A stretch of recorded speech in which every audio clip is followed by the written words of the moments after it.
Всем привет! На связи Харьков. В городе здорово похолодало. Осень уже чувствуется максимально.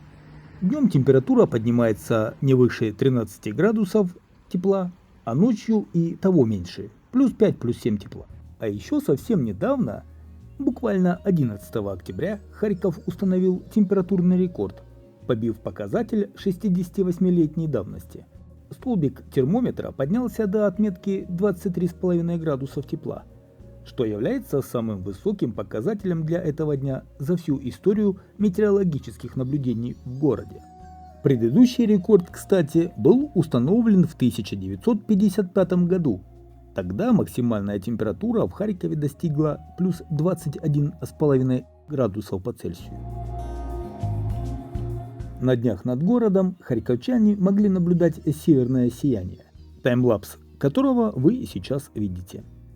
Фантастическое небо в эту ночь наблюдалось не только в Харькове, но и в других городах Украины, а также в США и Великобритании.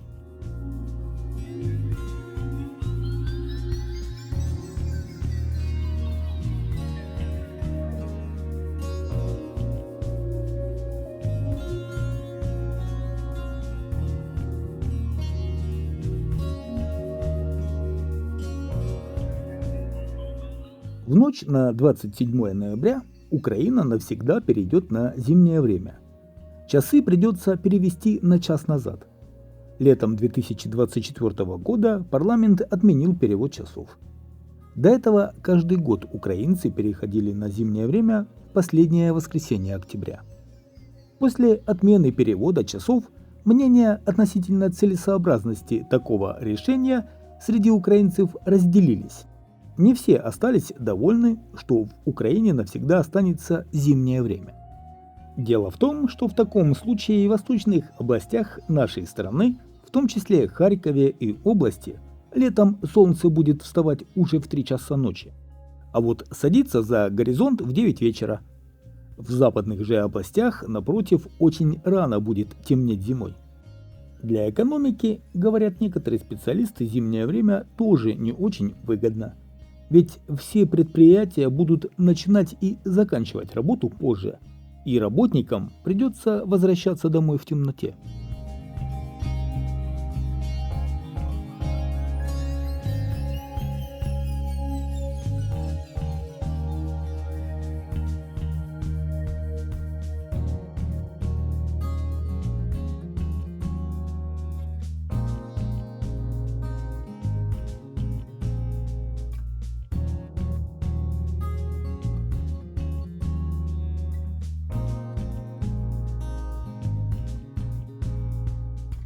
И пока вы будете сейчас совершать прогулку по улицам Харькова, а точнее сказать дорогами Харькова, затрону такую тему.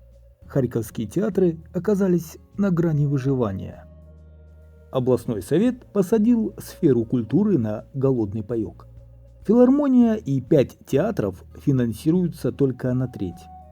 Артистам не платят зарплату.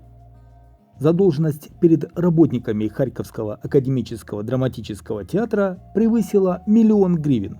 В других театрах и филармониях сложилась такая же ситуация. Профсоюз работников культуры просит вмешаться в Верховную Раду.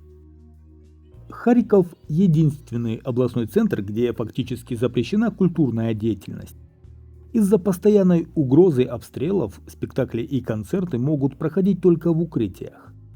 Несмотря на столь сложные условия, артисты и музыканты работают, регулярно выступают и даже готовят премьеры. При этом почти не получают зарплату. Речь идет о филармонии, а также 5 театрах: Кукольный, Юного зрителя, Мускомедия, Драматический театр и театр имени Шевченко. Все они находятся на балансе Харьковского областного совета. В 2023 году театры провели оптимизацию. Разорвали трудовые отношения с работниками, выехавшими за границу или в другой регион. Остальных перевели на половину или 0,75 ставки. В 2024 году денег стало еще меньше. По сравнению с прошлым годом финансирование сократилось на 50%. На заработную плату дали примерно четверть, до 30% от потребности. Мы вынуждены были несколько месяцев переходить на 0,25 ставки, экономили как могли. Например, если человек получает минималку, то платили четверть, это 2500 гривен, рассказал интернет-ресурсу Харьков Today директор Харьковского академического театра Олег Яцина. По данным профсоюза работников культуры Украины, в академическом драмтеатре долг по зарплате превысил 1 000 000 гривен. В театре для юношества и кукольном театре задолжали работникам более 600 тысяч, в филармонии более 900 тысяч.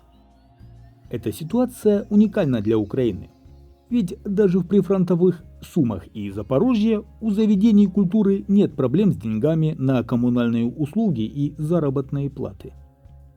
Какую-то часть денег на оплату коммунальных услуг театры могли бы заработать самостоятельно, но им нельзя давать спектакли в собственных помещениях.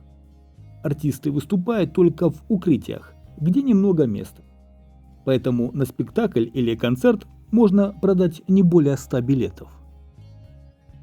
Парадокс состоит в том, что учреждения культуры должны содержать помещения, которыми им запрещено пользоваться, платить за отопление, электричество, воду и канализацию. Здание филармонии, реконструкция которого длилась 18 лет и обошлась в 300 миллионов гривен, 2 зимы стоит без отопления. Помещения покрываются плесенью, прогреть их вряд ли получится и в этот отопительный сезон. У филармонии сотни тысяч гривен долгов за отопление и электричество. Помочь с финансами мог бы и Харьковский городской совет, ведь все театры находятся в Харькове. Большинство зрителей тоже харьковчане. Поэтому было бы справедливо, если бы город взял на баланс хотя бы пару заведений.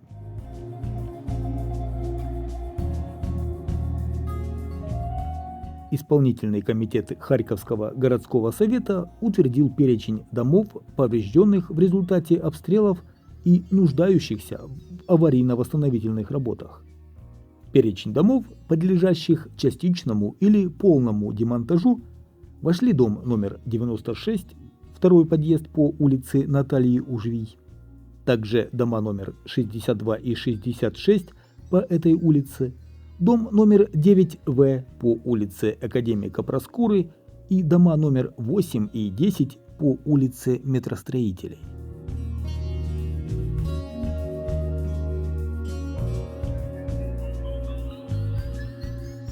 А еще в Харькове подорожали крупы, сахар и мука. На 10% подорожали рисовая манная крупы и макароны. На 7% пшено и подсолнечное масло. На 3% гречка и сахар, а на 13% пшеничная мука. В то же время каменная соль подешевела на 6%.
Я благодарю всех за внимание. Подписывайтесь на канал. До новых встреч!